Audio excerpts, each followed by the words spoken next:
Vamos improvisar uma escada. Rapazes, preciso de homens fortes aqui na frente do palco. Pra fazer um... Não, assim não. Não é assim não. Que se trata... Pera. Não, vamos ensinar isso. Pera.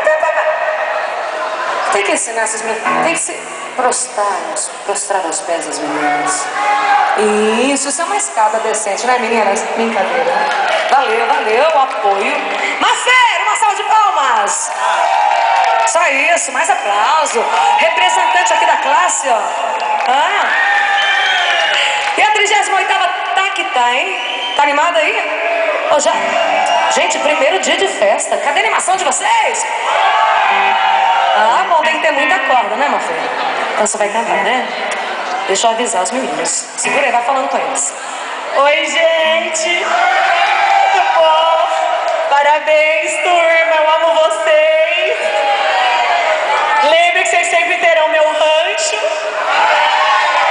A gente se encontrar, encontro de turma, o próximo no rancho da Mafê. Gente, todo mundo acompanhando com a minha coreografia. Nossa! Assim você me mata! Nossa! Assim você me mata! Ai, se eu te pego! Ai, se eu te pego! Ai, se eu te pego! Ai, se eu te pego! Que delícia! Vai, Mafê! Vai, poderosa, continua! Nossa! Assim você me mata! Nossa! Assim você me mata! Ai, se eu te pego! Ai, se eu te pego! Ai, se eu te pego! Ai, se eu te pego! Delícia! Tá ficando bom, já aprenderam?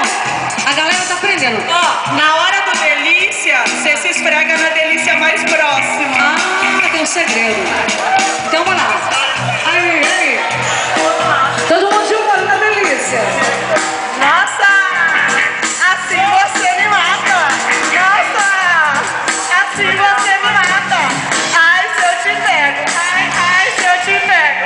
Ai, se eu te pego! Ai, se eu te pego! Delícia! É mais novo sucesso do funk. Mafê, quebra barraco, quebra tudo. Já deu? Já se esfregou?